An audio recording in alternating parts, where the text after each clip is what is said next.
മലാഖി പ്രവചന പുസ്തകം 3-ാം അധ്യായം. അതൊന്ന് പഠിക്കണം. അതിനകത്ത് ഒരു ശ്രദ്ധേയമായൊരു ചോദ്യം പ്രവാചകൻ ചോദിക്കുന്നുണ്ട്.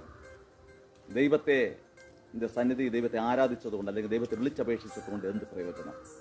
ദൈവത്തിൻ്റെ മുമ്പിൽ കറുപ്പെടുത്തതുകൊണ്ട് എന്ത് പ്രയോജനം എന്ന് പറഞ്ഞൊരു ചുറ്റുവട്ടത്തുള്ള തൻ്റെ സാഹചര്യങ്ങളെയും തൻ്റെ അവസ്ഥയെയും മറ്റുള്ളവരുടെ അവസ്ഥയൊക്കെ നോക്കിയിട്ട് പറയുകയാണ്, ദൈവത്തെ പരീക്ഷിപ്പിക്കുന്നവർ, ദൈവത്തോട് അകന്നു നിൽക്കുന്നവരൊക്കെ തന്നെ ഉയർച്ച പ്രാപിക്കുന്നുണ്ട്. പക്ഷെ അവർക്ക് പലതൊക്കെ നേടാൻ സാധിക്കുന്നുണ്ട്. പക്ഷേ ദൈവസന്നിധിയിലായിരിക്കുന്നവർക്ക് പലവിധമായ കഷ്ടങ്ങളിലൂടെ കടന്നു പോകുന്നു എന്ന് പറഞ്ഞുകൊണ്ട് ദൈവത്തോട് തൻ്റെ ഒരു അവസ്ഥയെ ഇങ്ങനെ പറയുകയാണ് ചെയ്യുന്നത്. ഒരുപക്ഷെ ചുറ്റുവട്ടത്തുള്ളവരൊക്കെ ചോദിച്ചു കാണും, നീ ദൈവത്തെ വിളിക്കുന്നുണ്ടല്ലോ, ദൈവത്തിൻ്റെ പൈതലാണെന്ന് പറയുന്നുണ്ടല്ലോ, ആരാധിക്കുന്നുണ്ടല്ലോ, നിനക്കെവിടെ സൗഖ്യം, നിനക്കെവിടെ സന്തോഷം, നിനക്കെവിടെ സമാധാനം, നിനക്കെവിടെ ഈ നഷ്ടങ്ങളൊക്കെ സംഭവിച്ചുകൊണ്ടിരിക്കുകയല്ല എന്തേ എന്നൊക്കെ ചോദിക്കുന്നുണ്ട്. പക്ഷേ ദൈവം അവിടെ പറയുന്നൊരു മറുപടിയുണ്ട്. കർത്താവ് പറയുന്നത്, ദൈവത്തിൻ്റെ ദിവസം, എൻ്റെ ദിവസം വരും, ആ ദിവസത്തിൽ ഞാൻ എൻ്റെ മക്കളെ മാനിക്കും.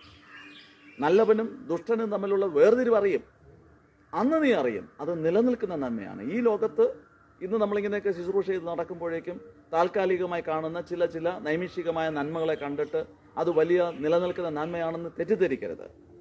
അതൊക്കെ തന്നെ അല്പകാലത്തേക്ക് മാത്രമാണ്, സ്വല്പകാലം മാത്രം നിലനിൽക്കുന്ന നന്മകളെ ആശ്രയിപ്പാനല്ല, എന്നേക്ക് നിൽക്കുന്ന ദൈവം നമുക്ക് വേണ്ടി ഒരുക്കിയിരിക്കുന്ന, കണ്ണ് കണ്ടിട്ടില്ലാത്ത, ചെവി കേട്ടിട്ടില്ലാത്ത, ഒരു മനുഷ്യൻ്റെ ഹൃദയത്തിൽ തോന്നിയിട്ടില്ലാത്ത നന്മകൾ പ്രാപിക്കുന്നതിലേക്ക് വേണ്ടി നമ്മെ തന്നെ നമുക്ക് സമർപ്പിക്കാൻ സാധിക്കണം. അങ്ങനെ ആകുമ്പോൾ അത് ലക്ഷ്യം വെച്ചുകൊണ്ട് മുന്നോട്ട് പോകാൻ സാധിക്കണം. ആയതിനാൽ കഷ്ടതയിൽ സഹിഷ്ണുത കാണിച്ചുകൊണ്ട്, ശുശ്രൂഷയിൽ ഉത്സാഹത്തോടുകൂടെ ആയിരുന്നുകൊണ്ട്, കർത്താവിനെ മുറുകെ പിടിച്ചുകൊണ്ട് മുന്നോട്ട് പോകാം.